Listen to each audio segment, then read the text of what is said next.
한 지인이 이런 말씀을 저에게 하신 적이 있습니다. 구약은 유대인들을 위한 책처럼 느껴지고 시대에 뒤떨어진 것 같은 그런 생각을 하게 된다. 그래서인지 은혜가 확실히 덜 되는 것 같다고 말씀을 하신 적이 있습니다. 근데 그분뿐만 아니라 그 후에도 꽤 많은 그리스도인들이 구약보다는 이제 신약을 훨씬 더 선호하기도 하고 또 그분과 비슷한 생각을 가지고 있는 것을 보아왔습니다. 그뿐만 아니라 이제 주일학교 같은 데서는 신약보다는 구약이 훨씬 더 많이 이야기가 전해지죠. 주로 언급이 되는 건 힘이 센 삼손 이야기이기도 하고, 그리고 골리앗을 무너뜨린 다윗의 이야기이기도 하고, 또 사자굴에 들어갔다 그러나 살아서 나온 다니엘이나 병거 타고 하늘로 올라갔다라고 하는 엘리야의 이야기 같은 것들은 어린아이들에게도 굉장히 호기심을 자아내게 하기도 하지요. 그런데 이제 그런 식으로만 성경이 전해진다면 사실 그에 나온 모든 주인공들은 그냥 마블 영화의 주인공이 되지 않을까 싶습니다. 오늘 본문이 이제 창세기 50장인데요. 여기에 나오는 요셉도 마찬가지입니다.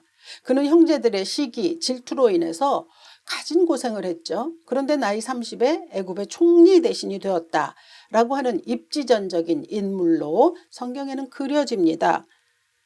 그래서 자칫 생각하면 이 모든 이야기들이 위인전이나 또는 어떤 영웅담처럼 들릴 수 있는 우려가 있습니다만 성경은 사람들의 어떤 위대함을 이야기하고자 함이 아닙니다. 간단히 말하면 하나님의 위대하심을 선포하는 책입니다.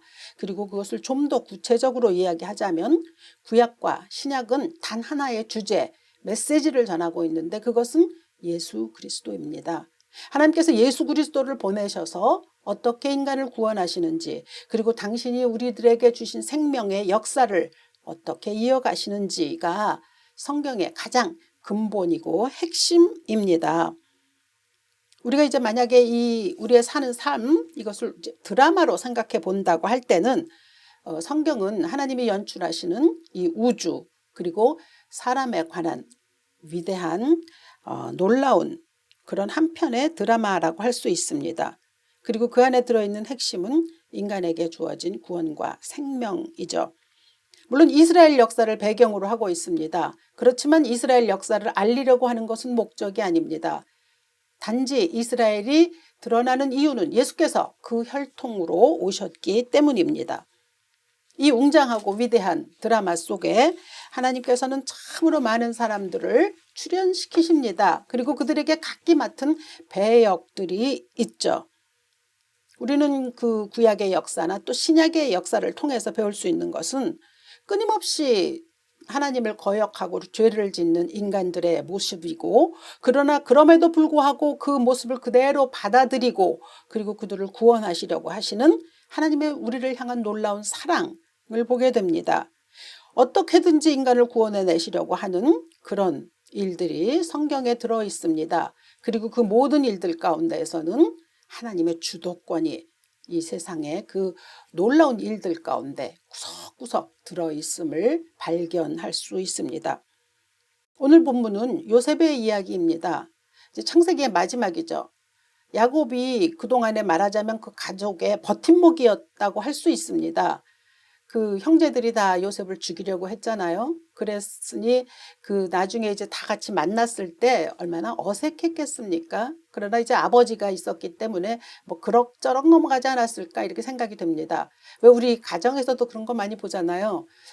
형제들끼리가 서로 사이가 별로 좋지 않아도 부모가 계시거나 하면 뭐 이래저래 그래도 모여서 잘 지냅니다. 그러나 이제 그 버팀목이라고 여겨졌던 분이 돌아가시고 나면 그때부터는 좀 형편이 달라질 수도 있죠. 그런데 이제 야곱이 죽고 난 다음에 이 요셉의 형들이 생각한 건 두려움이었습니다. 자기들이 야곱을 죽이려고 했는데 지금 야곱이 자신들 앞에 애굽의 총리로 있기 때문에 그 장면을 가만히 생각해 보면 그들이 두려워했을 만하다 싶기도 하죠. 그래서 이제 사람도 보냈고, 그때 그 사람을 보내서 내 아버지가 돌아가시기 전에 우리를 용서하라고 했다 했을 때 그 사람은 아마도 베냐민 막내가 아니었을까 싶습니다. 왜냐하면 요셉이 유난히 베냐민을 총애했기 때문이죠. 그리고 이제 그것도 모자라서 자기들이 직접 와서 요셉에게 말하는 겁니다. 우리는 너의 종이다. 그러니 우리를 용서해라 라고 말하는 거죠. 그런데 요셉의 반응은 19절에서 요셉이 그들에게 이르되 두려워하지 마소서 내가 하나님을 대신하리이까 였습니다. 요셉이 억울한 게 왜 없겠습니까? 뭐 당연히 있죠. 그리고 그동안에 피해자의 자리에 있었는데 이제는 자기가 얼마든지 보복해도 되는 자리에 있지만 요셉이 그렇게 하지 않았습니다. 그래서 이제 많은 설교들을 대할 때나 또 우리가 성경을 보는 때 요셉이 형제들을 용서했던 그것을 본받아야 된다라고 그렇게 또 듣기도 했고 그런 요구를 받기도 했습니다. 요셉의 이 이야기뿐만 아니라 예수님께서도 베드로에게 말씀하셨거든요. 70번에 70번까지라도 용서하라. 이건 뭐 70 곱하기 72 얘기가 아니라 그냥 항상 끝도 없이 용서하라는 뜻이거든요. 근데 그게 그렇게 생각보다 쉽지 않습니다. 우리가 어떤 사람하고 관계에 있어서 용서했다고 내가 머리로는 생각하고 있는데 그게 영한 쉽게 떠나지 않거든요. 또 내가 용서를 가서 빌 상대에게 가서 말도 하고 또 그렇게 말할 땐 진심으로 용서를 빌 때도 있습니다. 그런데 이제 순간순간 내가 용서한 것이 제대로 받아졌나 하는 이런 또 쓸데없는 생각을 하기도 하고 저 무의식 저쪽 속에 깊이 잠들어 있다가 순간순간 그것이 또 치밀고 올라오는 것들을 경험합니다. 그래서 용서를 받아야 할 사람이나 또 용서를 해야 할 사람이나 그 마음속에 있는 상처들이 자꾸자꾸 건드려지는 것이 사실입니다. 더군다나 이제 그 당사자에게 가해진 어떤 일이 크기, 무게 이런 게 조금씩 다르거든요. 그렇기 때문에 이 요셉의 성품을 본받아라. 요셉이 이런 일을 겪었는데 너희도 그렇게 하면 안 된다. 뭐 이런 말이 이제 머리로는 맞다고 생각이 되지만 잘 안 돼요. 왜냐하면 사람은 생긴 대로 삽니다. 제가 이 생각을 참 자주 하는데 이것이 믿음이 없어서 그러는 것보다는 그냥 사람이 생긴 대로 산다는 것을 받아들이는 편이 좀 맞는 것 같아서 그렇습니다. 제가 수영을 배우려다 포기한 적이 있습니다.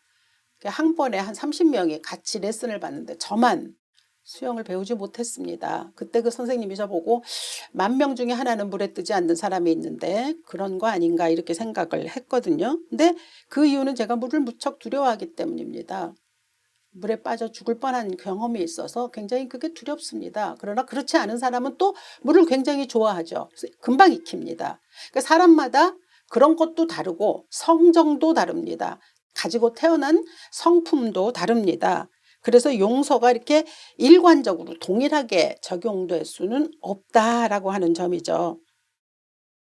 요셉은 복수를 하지 않았거든요. 근데 그것은 물론 그의 사람됨이 이제 성경을 쭉 읽어보면 좋은 사람, 좋은 성정의 사람이기는 했습니다.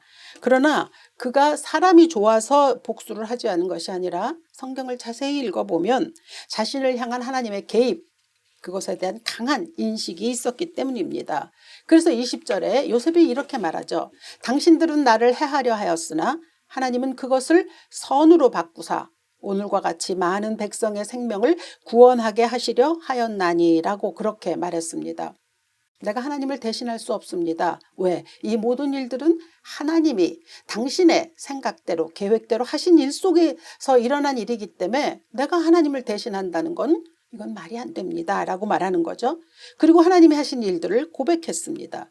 나한테 일어난 모든 일들은 하나님의 목적 아래서 일어난 일이다 라는 것이죠. 그러니까 이 요셉이 이 형제들을 용서할 수 있었던 것은 하나님의 섭리 그리고 구원의 역사에 대한 인식이 뚜렷했기 때문입니다. 그러니까 위대하신 그 하나님께서 나를 도구로 사용하셨다. 그래서 그 안에서 일어나고 있는 어떤 인간들의 옳지 못한 행동 또 잡다한 계획들 일들 이런 것들을 나는 그렇게 크게 신경 쓰지 않아도 된다라고 하는 것이 하나님께서 나에게 주신 영적인 대범함이다라고 하는 것을 지금 고백하고 있는 셈이 됩니다. 그러니까 제 생각에는 이 요셉의 이야기에서 배울 수 있는 것은 요셉의 성품을 본받는 게 아니라 요셉이 가지고 있었던 그 믿음이죠. 하나님이 모든 것을 주관하신다.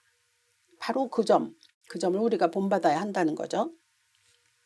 다윗도 참 많이 이야기되고 있지 않습니까? 다윗 역시 억울함을 말하자면 정말 끝도 없습니다. 그도 용서해야 할 대상들이 굉장히 많았거든요. 그러나 그런 시편에서 이렇게 전합니다. 불의한 증인들이 일어나서 내가 알지 못하는 일로 내게 질문하며 내게 선을 악으로 갚아 나의 영혼을 괴롭게 한다 라고 탄식했습니다. 탄식할 만하죠. 광야 10년 동안에 있었던 일은 참 힘든 일이었습니다. 그런데도 이 다윗이 고백한 것은 그들은 내게 선을 악으로 갚았지만 악을 선으로 바꾸시는 하나님이 내게 있기 때문에 나는 이길 수 있다라고 고백했고 오히려 그들을 위해서 기도할 수 있었습니다. 성경에 나오는 여러 가지 인물들, 다윗, 요셉뿐만 아니라 모든 하나님의 그 드라마에 나오는 사람들, 그들은 다윗이랑 비슷한 사람들입니다.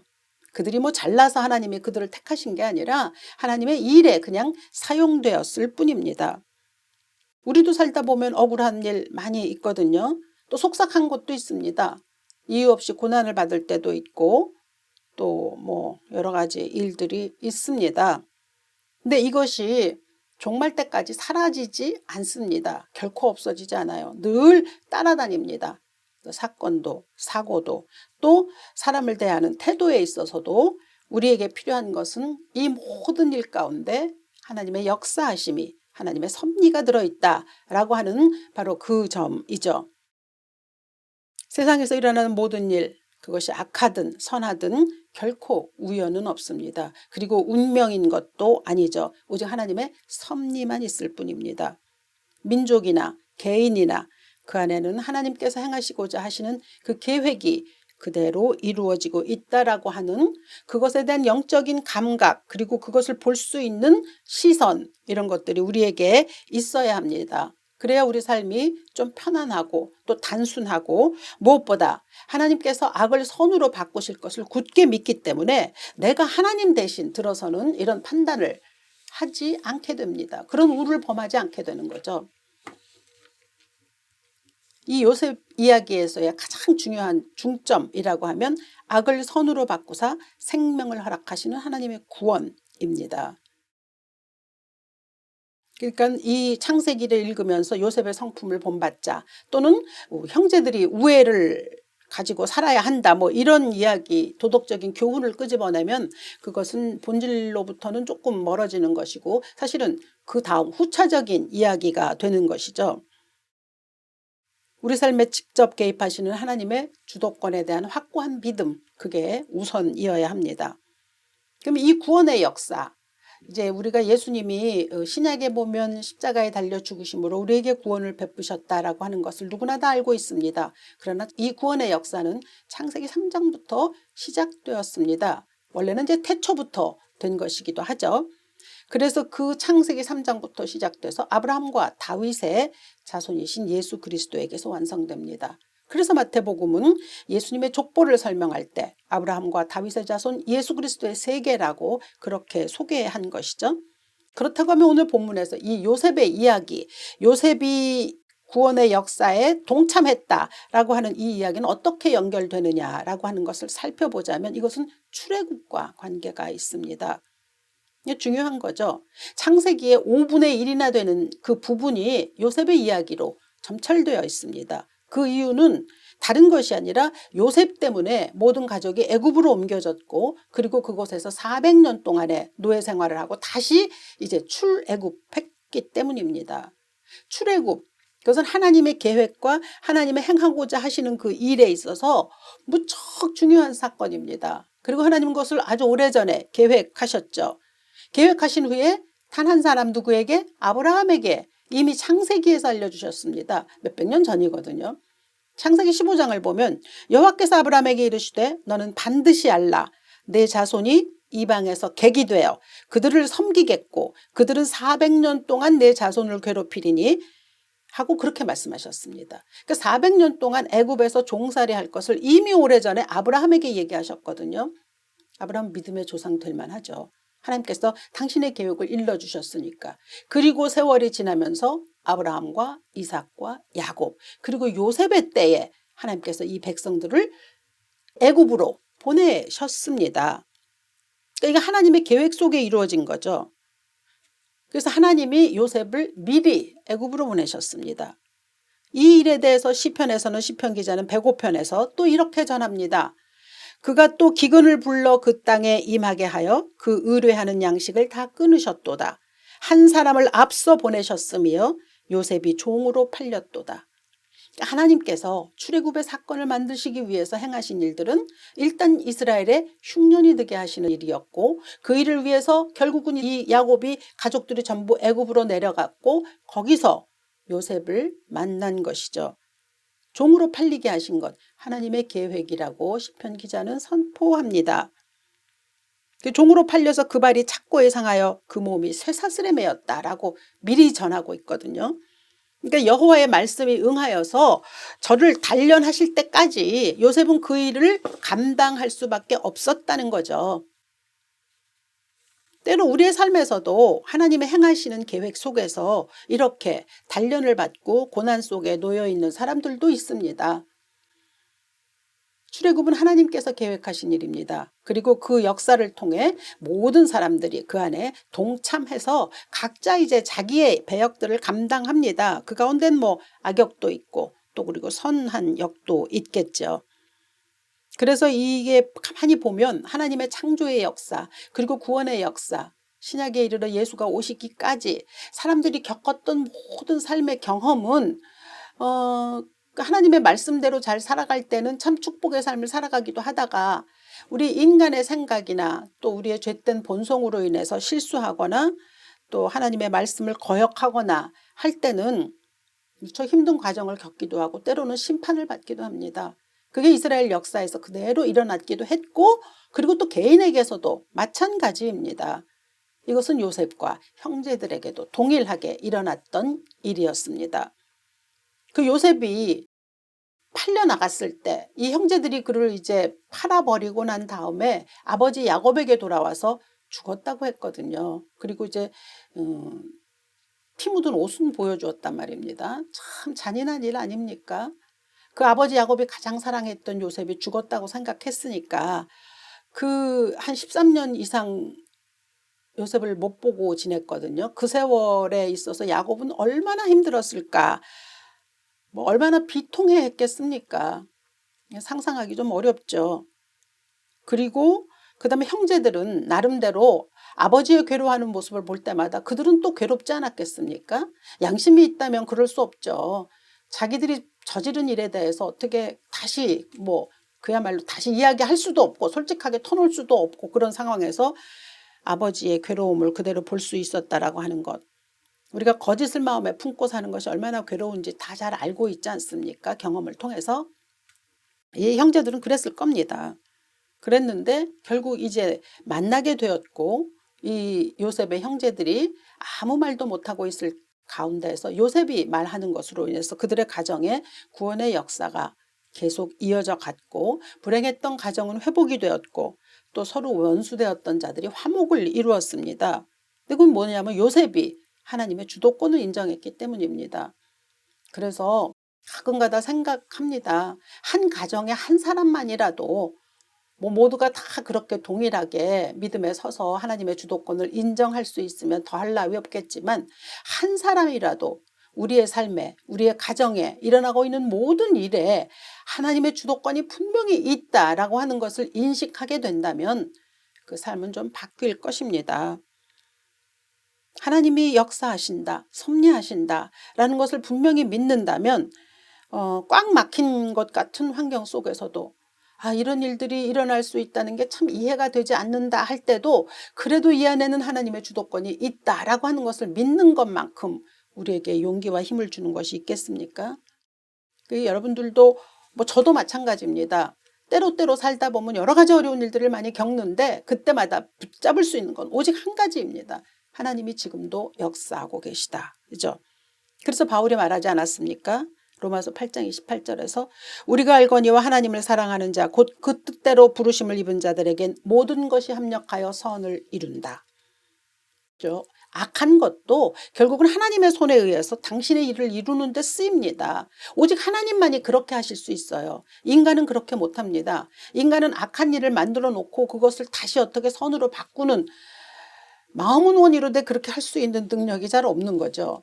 하나님께서 많이 하실 수 있는 거죠. 그러므로 아무리 최악의 상황, 또 아주 나쁜 환경일지라도 이 안에 하나님의 계획이 있다라고 하는 것을 믿는 것만큼 중요한 일은 없고, 결국은 하나님께서 그 여정 속에서, 역사 속에서 악을 선으로 바꾸는 일을 해 가십니다. 하나님의 백성들에게는 그렇게 베풀어 주십니다. 그것이 민족이든 개인이든 그건 동일하게 이루어집니다. 우리가 얼마나 참 우리의 삶이 언제나 좋은 일들만 있었으면 좋겠다고 생각하잖아요. 그런데 그렇지 않거든요. 그것은 뭐 우리의 인간의 죄로 인하여서 생기는 갈등이기도 하고, 또 다툼이기도 하고, 또 그 안에서 지지고 볶는 보복이나 복수이기도 하죠. 그게 쉽게 사라질 수가 없습니다. 그렇지만 한 가지 분명한 것은 악은 승리하지 못합니다. 왜냐하면 하나님께서 온 세상의 주인이시기 때문입니다. 그러므로 지금 이 시간에 이 하나님의 역사를 볼 수 있는 눈이 있어야 합니다. 역사 속에서 일해오신 하나님의 뜻을 분별할 수 있어야 하는 거죠. 그 안에서 이제 우리는 뭐 잘못 저지른 것으로 인해서 뭐 하나님께 야단도 맞고 꾸중도 맞고 그러지만은 결국은 우리에게 주어진 것은 구원과 생명이라는 것을 잊지 마십시오. 하나님께서는 그렇게 우리를 사랑하십니다. 그 야곱의 자녀들이 애굽으로 들어가서 커다란 민족을 이루고 그때 다시 출애굽할 게 하나님의 계획이시라니까요. 근데 그 일 속에 이 요셉의 형제들은 전혀 알지 못했잖아요. 그리고 그 일에 악한 일의 동역자가 됐잖아요. 그들의 행동이 결코 선하지 않았지만, 그러나 그것도 부지중에 하나님의 계획 안에서 선하게 움직이게 되었거든요. 이것은 우리 구주 예수 그리스도에게서도 동일하게 일어났다는 것을 우리에게 보여줍니다. 십자가의 사건, 하나님께서 계획하신 일입니다. 그분의 뜻대로 그분께서 실행하시기로 예정된 시간에 하나님께서 그를 십자가에 못 박아 죽이셨습니다. 근데 이 일 가운데서도 또 악을 저지른 사람들이 있었거든요. 그래서 그 일에 대해서 사도행전은 또 이렇게 말합니다. 그가 하나님의 정하신 뜻과 미리 아신 대로 내어준 바 되었거늘 너희가 법 없는 자들의 손을 빌어 못 박아 죽였으니. 그러니까 하나님의 뜻대로 예수는 죽습니다. 십자가에서. 그것이 창조 때부터 그 오래전부터 하나님께서 계획하신 일이거든요. 그런데 그 안에서 불의한 자들의 그 법 없는 불의한 자들로 인해서 예수가 죽었다고 하는 것은, 그러니까 그들은 자기들이 예수를 죽였다고 생각하겠죠. 그리고 환호했을지 모릅니다만 아닙니다. 예수의 죽음은 하나님께서 예정하신 거고, 그냥 사람들은 그 안에서 어떤 역을 감당했는지만 남게 됩니다.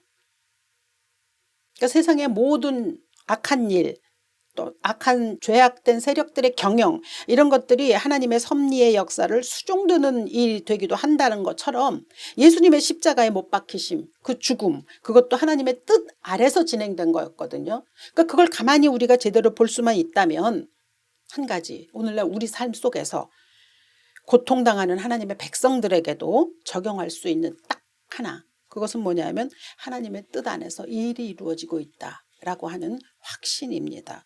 아무리 극심한 고통 가운데 놓여 있다 할지라도 이 일 가운데는 하나님의 섭리가 있어 라고 하는 것이 우리로 하여금 승리할 수 있게 하고, 그 결과에 대해서 지나친 염려를 하지 않게 만들기도 합니다. 하나님께서는 죄를 한치의 용납도 없이 미워하십니다. 그렇지만 인간들의 악한 일을 통해서 선한 결과가 나도록 허락하시는 것이 하나님이 하시는 일이시고 그분의 능력이시고 또 그분만이 가지신 특권이기도 하죠. 요셉의 형제들에게 당하고 노예로 팔려가고 온갖 고초를 당했던 모든 일들, 겉으로 보기엔 얼마나 불행한 일입니까? 그러나 하나님은 그런 일이 있을 걸 다 알고 계셨고 또 선을 이루시려고 미리 그곳으로 보내셨다라고 하는 거죠. 요셉의 이야기는 당신들은 나를 해하려 하였으나 하나님은 그것을 선으로 바꾸사 오늘과 같이 많은 백성의 생명을 구원하게 하시려 하셨다라는 고백이거든요. 이 동일한 고백이 우리 모두에게도 있기를 바랍니다. 살다 억울한 일도 있고 분한 일도 있고 속상한 일도 있고 고통스러운 일이 있을지라도 그 안에서 일하고 계신 하나님의 섭리를 볼 수 있어야 하겠습니다. 어떤 파괴적인 힘도 하나님은 물리치실 능력이 있고 그 일로 인해서 어떤 결과가 발생할 거라고 우리가 예측하지만 그 결과를 좋은 것으로 바꾸시는 것은 오직 하나님뿐입니다. 그러니까 우리 삶의 모든 배후에 하나님이 계십니다. 그리고 그분이 주도권을 잡고 계십니다. 가끔 가다 보면 어려운 일을 당하면서도 굉장히 그 인내를 잘하고 잘 견디는 사람 봅니다.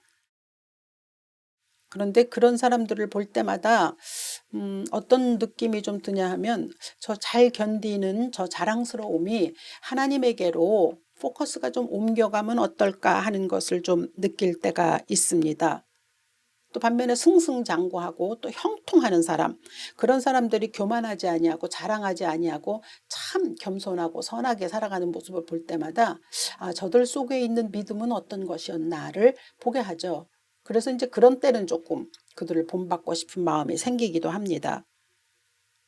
아무리 성숙하고 바른 사람일지라도 그래도 하나님의 주도권에 자신을 내어 맡기는 사람만 못합니다. 우리는 하나님께 모든 것을 내어 맡기는 그러한 존재여야만 합니다. 그래야 내 삶 가운데서 일어나고 있는 모든 일에 사람됨의 그 어떤 경계선을 넘지 아니하고 하나님께서 이루어 주시는 은혜를 받아 누리며 살아갈 수 있습니다. 저도 그렇고 여러분도 그렇습니다. 내 안에서 일어나고 있는 삶에 하나님은 어떻게 섭리하시는가, 하나님은 어떻게 역사하시는가, 하나님은 어떻게 이 일을 이루어 가시는가, 그래서 나는 이 일 속에서 구원과 생명을 어떻게 받아 누릴 것인가 라고 하는 것에 대해서 깊이 묵상하시는 한 주가 되시기를 이 아침 주 예수 이름으로 축원합니다. 살아계신 아버지, 하나님은 이 세상 만물을 창조하실 때부터 이제 이 만물의 종말이 올 때까지 모든 것을 계획하시고 섭리하시고 역사하십니다. 그 안에서 살고 있는 모든 인간들이, 사람들이 그 하나님의 뜻을 분별하며 살아갈 수 있길 바라고, 특별히 오늘 이 시간 예배를 드리는 우리 디바인 식구들과 우리 모두에게 이 은혜가 간절히 주어지기를 기도합니다. 하나님, 내 삶에서도 우리의 삶에서도 하나님의 주도권이 온전히 이루어지게 하시사 합력하여 선을 이루시는 능력, 또 악을 선으로 바꾸시는 하나님의 놀라우신 그 특권 우리에게 주어지게 하옵소서. 주 예수 그리스도 귀하신 이름으로 기도합니다. 아멘.